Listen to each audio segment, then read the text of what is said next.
Shalom saudara terkasih, salam jumpa bersama saya Roma Amo MSC dalam RSM pada hari Sabtu biasa pekan yang ke-15.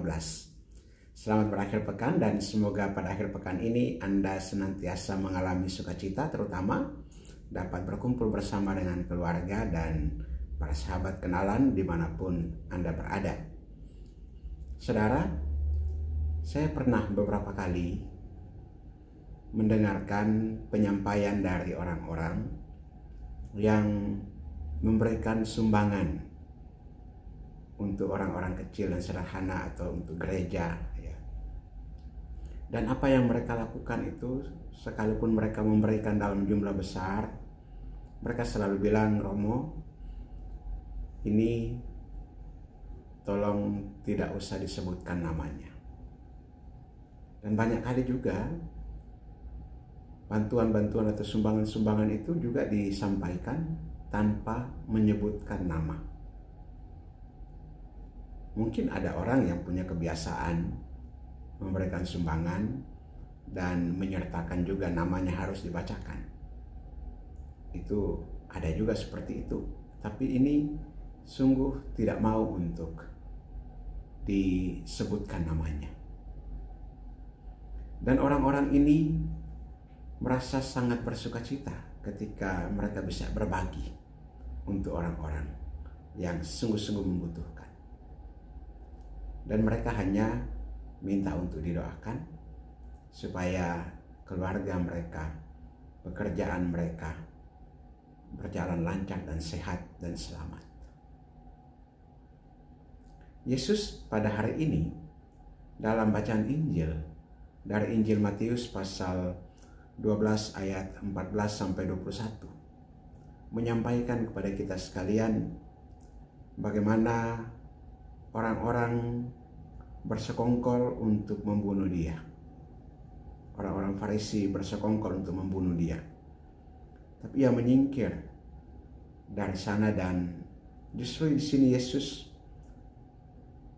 melarang dengan keras supaya mereka jangan memberitahukan siapa dia. Orang-orang yang sudah dia sembuhkan, dia melarang mereka supaya jangan beritahu siapa dia. Karena orang-orang yang disembuhkan itu mengenal bahwa dia adalah Mesias. Bahkan termasuk setan-setan pun, Yesus melarang untuk tidak menyampaikan siapa identitas dirinya.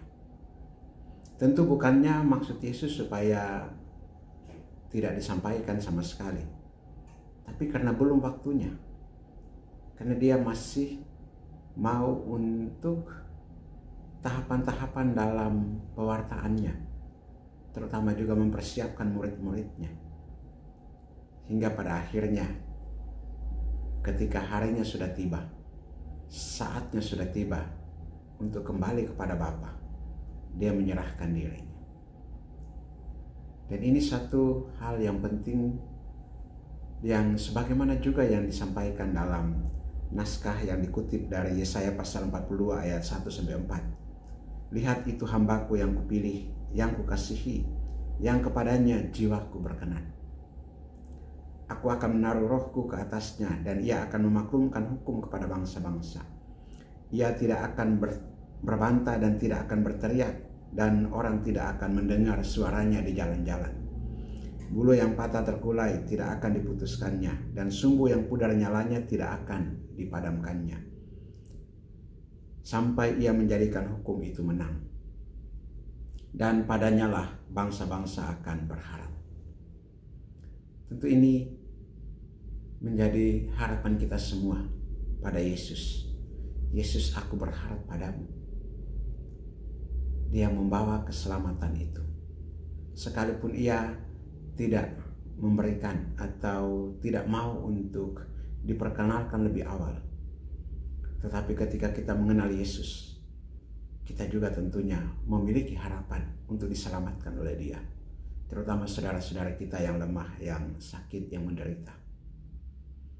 Dan tentunya bagi kita juga, semoga juga menjadi tempat saluran pengharapan bagi mereka yang tidak berpengharapan, bagi mereka yang putus asa, supaya menemukan jalan lewat kehadiran dan pewartaan kita, kesaksian hidup kita.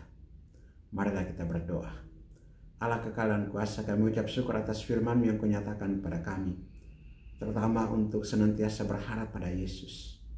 Dan kiranya juga semua yang kami lakukan sungguh-sungguh berkenan kepadamu, serta dapat memberikan juga menjadi saluran pengharapan bagi saudara-saudari kami yang membutuhkan dalam kehidupan mereka. Demi Kristus Putramu Tuhan dan Juru Selamat kami yang hidup dan berkuasa bersama Dikau dalam persatuan Roh Kudus Allah sepanjang segala masa. Amin. Berkat Allah yang Maha Kuasa turun dan tinggal atas saudara sekalian, Bapa dan Putra dan Roh Kudus. Amin.